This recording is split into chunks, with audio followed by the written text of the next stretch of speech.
It's gruesome, and yeah, the Japanese love to get up close and personal. Mm. One thing that I know is it's always criminal, and no one likes to talk about the experience of the civilians. But in a town like you were mentioning, like Meiktila, I imagine the local population had a really rough time of it. Yeah, so I mean, this is very true of lots of different places, but the Japanese take whatever they want, and Yeah. the fiction of the great East Asian co-prosperity sphere is very quickly, very very quickly undone. And and also just thinking about the experience of the Indian soldier. The Indian army is volunteer, and there has been some pretty rubbish stuff written about how it's because they're all peasants and it's the only way to make money. I mean, that takes so much agency away from them as human beings. The rape of Nanking in the 30s, that's front page news all over the world. And that's what Japanese imperialism represents to a lot of Indian soldiers. Mhm. To the Burmese is a little bit different. And obviously, it depends on what group you are within Burma. If you're one of Yeah. in the sort of the hill tribes, because if you think about Burma as just like, if you're going to massively simplify what Burma is like, if you were to make it just like a circle, the center of the circle and a little bit to the south, almost like how a keyhole looks.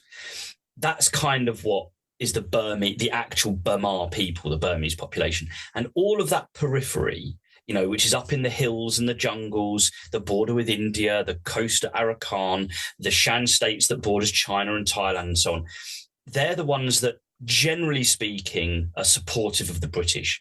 But the Burma people, the Burmans in the middle, they're the ones who they are very anti-British, very nationalistic, and they're the ones that side with the Japanese. But obviously, they realise that really, I'm massively simplifying here, but effectively that the Japanese have used them, and so Aung San, the person who leads the Burmese nationalist thing, he to the British, he betrays them at the beginning of the war, but then he betrays the Japanese back. Yeah. So, but he's an opportunist and he wants to go the way the wind is blowing. Like, his objective is to make Burma an independent nation, not to be on either anyone else's side. He's on his own side, and fair play to him. He's successful at it in the long term, although he's assassinated just after the war. And his daughter also then goes into politics in Burma as well, which has not gone has also not gone very well for her either, particularly.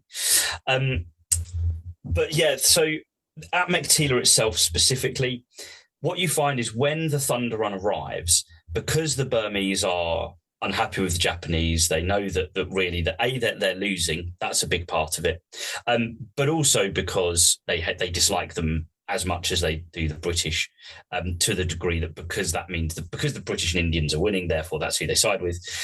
They are turning up and they are telling the British everything they want to know. So the British have loads of human intelligence because the Burmese people basically are coming over to this. Most of them left the Meiktila town when it was bombed by the Allies in sort of 1943-44. So they're still living in the villages around Meiktila and they're coming into Meiktila. They're effectively commuting to their jobs, working for the Japanese, often their old jobs.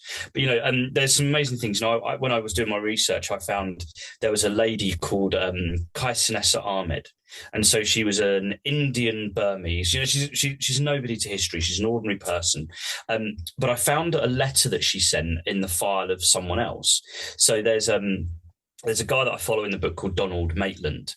Now, he's not a household name, but he actually becomes quite important. He actually works for the British government. He becomes what is effectively the ambassador to the United Nations for Britain in the 1970s, works for the Prime Minister in Downing Street and so on. But when he's a young man in his early 20s, he's the intelligence officer of 17th Indian Division in Meiktila. And so there's quite a lot of files on him. He's well documented as a person. But I found this letter from this lady, this this Indian Burmese, Indo-Burmese lady. And she basically has, and I think for a lot of men, there is something here that will be familiar. She's basically written saying, oh my God, my husband has gone missing, and I've been told that 2 British officers came and took him away. He's a good man. Anything he did for the Japanese is, he did this, that, and the other before the war for the British. He loves the British. He's not a traitor and all this sort of thing. And the response by one of Maitland's assistants, one of his other soldiers, he's written a response, and it basically says that he's just been helping us. The husband just didn't tell his wife what he was doing. So, Yeah. so she thinks she has no idea where she is. She's panicking. It's the classic thing in this. I don't know if this is such a big thing over in North America, but we have a thing in this country where when you're down the pub, like when you're called by like your wife or your girlfriend or something, like how long are you going to be? And it's like, oh, I'll be leaving when I finish this one. And that's normally the signal for your mates to buy you one more, so that the one you're finishing is a brand new one. And then you're actually leaving. You're leaving half an hour later, not 5 minutes later. So I'll leave after this one. I'll be leaving after this one. I feel like there's a little bit of that going on. He just didn't tell her what he was up to, and he was actually helping the British. And she panics. They've arrested him. And I've got lots of tiny little things like that. I like to use, where I can, I like to use letters from the time. I've got another guy that was at the airfield who was defending the airfield, some letters from him. And he's really interesting because you see over the course of these letters, he's quite sort of gung-ho just before he goes in. And then by the end of it, and I use a quote where he writes to his brother and he says, it's been pretty bad, and I thank God that I've been carried through, but I'm really worried. I sent mother a shaky letter last week. I hope she's not upset.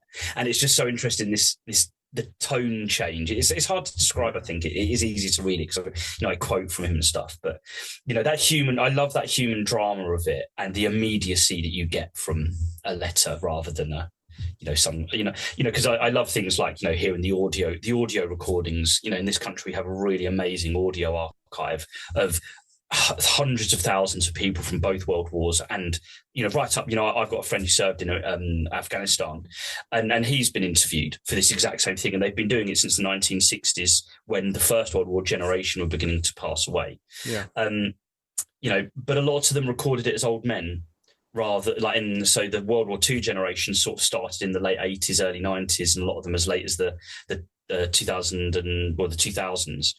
It's a long time, and I have to corroborate a lot and read between the lines, try and work out where there's exaggeration or the memory has changed and that sort of thing. And they're often, and maybe they're sometimes a little bit vague. And I don't mind using them, but I always put a lot of effort into corroborating the story with war diaries and all those sorts of things. But when you read those letters and the immediacy of it, it really is fantastic. And the way that you can chart their emotions in a really fresh way. I love doing that. All right. I think one of my more final questions would be, well, what are the consequences of the Battle of Meiktila in the grand scheme of things? So the Battle of Meiktila, and also really the sort of the co-battle at Mandalay, which I've written about in Forgotten Armor, but the Thunder on Meiktila 1945 is about Meiktila. So the Mandalay battle is in the background. They are both huge successes. They are touch and go at times. And again, they're very vicious. But basically, the Japanese do eventually run out of steam, and they begin to withdraw eastwards and then southwards, first towards the jungles of southern Burma, where Rangoon is. And what this basically leads to is the race to Rangoon, is sometimes what it's called. I call it Thunder Run 2, the chapter for this, because basically what happens is the British basically, and again, using a quote by by another British commander, John Randall, he says it's shit or bust, basically is his phrase. So they're jumping on the tanks again, and they're using them to just charge through the Japanese. They have a pretty vicious battle at a place called Pureboi. If any of your listeners have heard of a memoir that I'd recommend called Quartered Safe Out Here by George MacDonald Fraser. And he then goes on to write the Flashman novels, which again are quite British, but if any, you might have some listeners who maybe have heard of them. They're quite uniquely British, but they do have that. They are read outside of Britain. Basically, he's a witness to these battles as well, and I follow him a little bit. But they charge through these Japanese things down into the jungles, and it gets to the point where they're overtaking retreating Japanese soldiers because they're desperate to get to Rangoon before the monsoon.